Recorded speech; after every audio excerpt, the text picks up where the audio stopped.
What is good, YouTube? This is Dayfri coming at y'all with probably my first real video.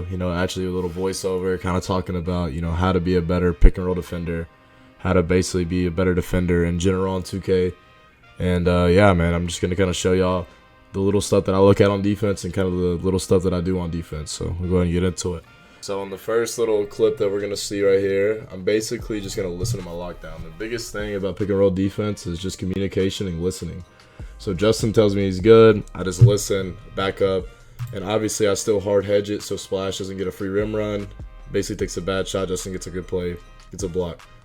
That's all it really is to the first clip. So when we get into the second clip though, this is where a lot of communication, a lot of understanding like the situation, right? So third quarter, minute 53 left. We know we need to stop. Understanding right here, right? Jack tells me to go. You have to. The biggest thing too when you are pick and roll defender, you have to be able to switch on the ball. A lot of centers in 2K and just in general, they're so scared of losing the rebound count and stuff like that. If you're gonna be a good pick and roll defender, a good defender in general, you have to be able to switch on the ball. You have to be able to basically hold your own up there and trust your defense. I think that's like the biggest thing too when you're a pick and roll defender, you're a center, you're a power forward, whatever it is. So if you can just basically just let your defense do what they're supposed to do, I think you're in a good spot. So going on in this clip, right? So right here, it's first quarter, whatever.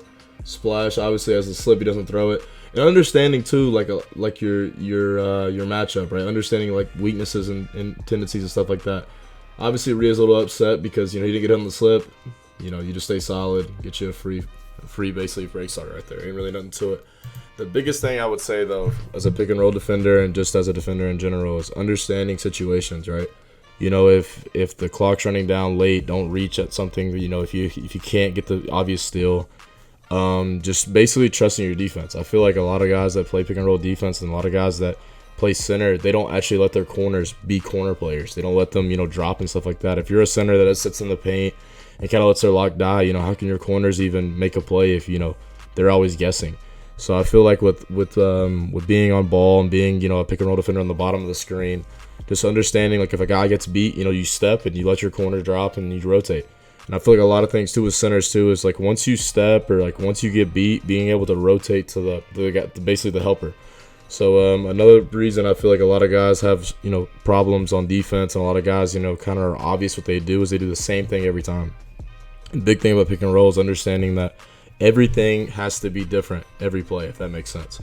So if we have, with Splash, right, he's a great player, with anybody, right? If you think about a Jack, you think about anybody that's really, really good, they're going to give you different looks, so you have to give it different looks too. So this right here, right, I'm playing Benzo. I stay up higher, he has badge. See, I help the helper. I go corner I basically go from the left hash to corner. Even though that's not even my job, you have to understand if my corner is going to drop, I have to help him too. Even though this is supposed to be my right hash's drop, I step, I basically reach, my power forward reaches out of the play for no reason, and I'm there. Even though we don't get the steal, that's good defense, we live with it, right? So I feel like a lot of guys have to understand that, like, even though, like, if you get beat, you can't just run down to the paint to play for rebound. You have to go help that guy. And just understanding that you should be able to switch off with anybody. If you have to stay on ball, talk. A lot of problems on defense are just communication related. Listening, talking is really just everything on defense. I feel like the more you can talk on defense, especially as a center, as a power forward, whoever's guarding the pick and roll, the better you are. And the biggest thing too is, if you have a lockdown, he likes to play a certain way, you listen to your lockdown. Your lockdown runs your defense. So like even if you see something, you listen to how he wants to play it because he usually knows what's best. This next little clip right here, basically the same little thing. Oh, I think it's the same clip. Oh no, actually this is the second play right after. So on this one right here, obviously I basically stayed up last time, but I left. And, I think a lot of things, too, with pick and roll related is instincts, right? So I see my lock basically get his ankles broke. I stay up. Even though the slip is wide open, it's just an instinct play. You just go make a play. I feel like a lot of guards are score heavy on 2K. A lot of guards in general they don't really look to pass, especially to the center.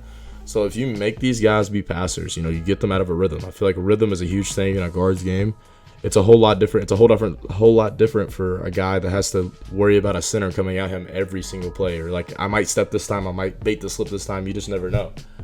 So we'll go to this next clip.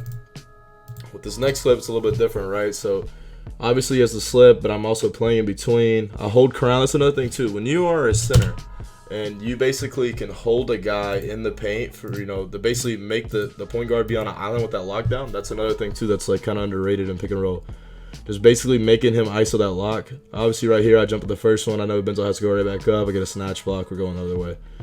The biggest thing though I feel like is just communication. I'm going to say it again and again. Obviously I feel like there's nothing really, there shouldn't be talked about on defense. You can't over communicate on defense. I feel like everybody should be understanding, late shot clock. If you want to run a rotation, run stack, run triangle, just stuff like that always helps. And I feel like centers don't really, command defenses like with their lockdown as they're supposed to.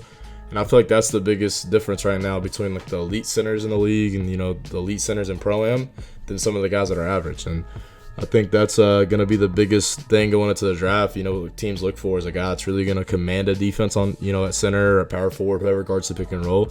And just understanding, dude, like at the end of the day, the box score doesn't matter. Like if the center has more rebounds than you, it doesn't matter. Everything that really matters is just getting a W. So if you can just kind of basically live at that, live whatever, even if the center gets a couple easy slips, whatever it is, if you make that guy be a playmaker, you make that guy beat you, most of the time you're going to win the game. So that's all I really got for this video.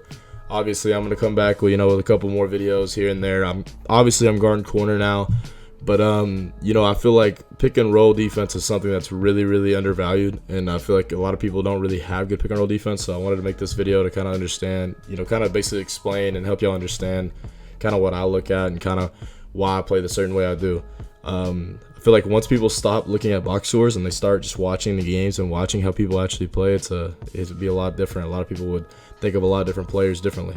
So yeah, fellas, I appreciate everybody coming by and watching this video. And if you like it, tell me what you want to hear in the, whatever else video you want to see or whatever else you want to know. If it's badges, if it's whatever, just let it know in the comments. And yeah, I appreciate everybody coming on the video, and I'm out.